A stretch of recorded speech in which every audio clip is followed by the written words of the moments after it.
Yeah, I think so. I mean, it's been interesting doing it and playing her and thinking about, how she would think and how she would feel Mm-hmm. during each scene.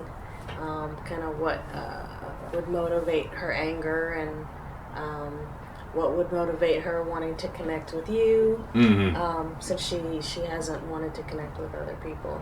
So you've really been the exception, actually. I mean, other than the scene we're about to shoot, I know you talking about like your friends, and Mm-hmm. it almost seems like losing those friends might have been what caused you to be distant from connecting with anyone since then. Yeah, well, I think it added to it. I Mm-hmm. think the old friend that I talk about was, I think, because I consider her Nestra an isolationist anyway. Mm-hmm. So I think with the old friend that she talks about, she was kind of an exception too, and maybe that's why she kind of attached on to her and took so much from her. But yeah, because with the other friend Emily, she just pushes her away. She just doesn't want to be, um, yeah, close to people and then be hurt or have them even come into her world because it's a complicated anyway. And I mean, it almost feels like the friendship with Emily is almost done strategically by Nestra to establish some sort of normalcy. Well, I think what happened with Emily is she felt bad because Mm-hmm. Emily is so sweet. So it was like she felt bad being an asshole to Emily, and she felt bad and just pushing away. She was like, okay, let me kind of try. Mm-hmm. Let me try a little bit to be a little softer and at least try hanging out. Because I mean, as much as she is an isolationist, like she still gets lonely. So she was like, okay, let me let her in some, but it still wasn't a comfortable, Yeah. comfortable It's funny situation. because I feel like Aries is a little bit of the opposite. He's not so much wanting to be isolated. He's looking for someone to connect to. But I mean, Right. obviously, whenever you're a serial killer, you're not going to just find people like that at Starbucks.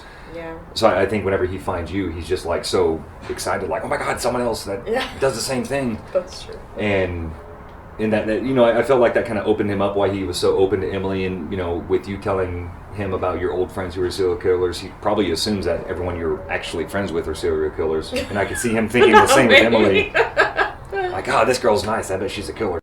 So Yeah. and I can see like that being why Aries was so eager to make the connection with you as soon as he found out you were a serial killer too, because like for him, he's been isolated for so long, Yeah. it's like, oh my god, someone that we can kill together, this is great.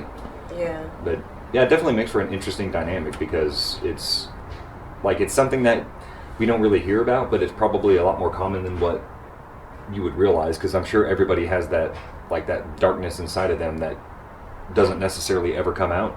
So Yeah.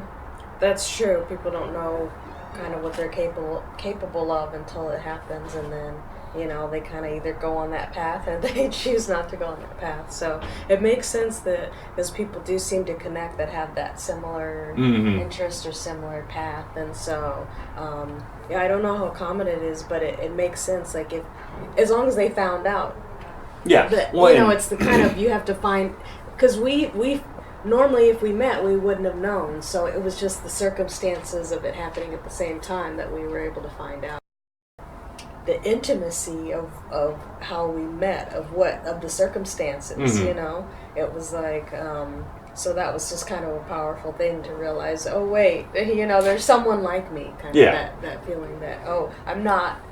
So, because probably you kind of have that inner voice of you're crazy, but you just push it down and keep going, Mm-hmm. So this is kind of that, oh, well, if there's someone else like me who does the same thing as me, then maybe I I'm can't be not so crazy, maybe I'm not so crazy after all. Right. Do you feel like you've injected some of your own personality into the character, or I think it's hard not to.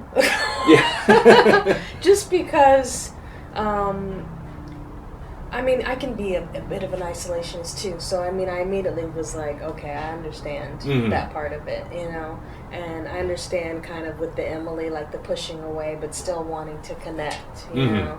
and then with the love interest, like, things that have happened in your past, but then you meet someone and you're like, you really want to, have that Yeah. connection. So I think through each scene, you know a little bit about, yourself, and it's just going to kind of come through like, oh, okay, this is a part of me, because we all have those different parts of ourselves. So Oh yeah.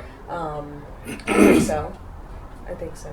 Yeah. And honestly, I think any character or part that anybody ever plays, like, you kind of have to put a little bit of yourself into it, because otherwise it's very fake. It doesn't come across very well, because you always hear the people who say, like, oh, a good actor can play any character, but that's not necessarily true, because there's a lot of iconic movie roles that if they were played by any other person wouldn't have had the same impact in cinema. So I think putting yourself into the character is definitely like something that you just inherently do, or else I think so too. it just doesn't work, Yeah, it's definitely a part of it, because you're living and breathing as the character, and you're living and breathing as yourself at the same time. So separating the two, and your point of view is going to come out. Absolutely. Yeah. And then that's one of the things I did like about playing Ares, is because it just worked out really well that his weapon of choice is a hatchet. Oh yeah. So, like, it was just a month or two ago, I was at the store and there was a nice hatchet on sale, and I was like, oh my god, that's awesome. Oh, really? I grabbed it and I bought it, and that was before. Oh, really? That was before I even knew that the character uses the hatchet, and but I use mine for chopping wood and clearing brush. I haven't killed anyone with it, so right. But still, that's a weird that. coincidence, actually. And then so I figured the hatchet kind of has that lumberjack feel, so I didn't have to go out and buy flannel. I have like 6 of them at home, so it's like that's always nice. It's like, I don't even have to get wardrobe taken care of. I've got this set already. So Yeah. I think just the way that the character evolved kind of just worked out really well for my personality, which I think so too. Worked out really well, definitely. Yeah, no, I could tell. I think so too. So I think it worked out really well.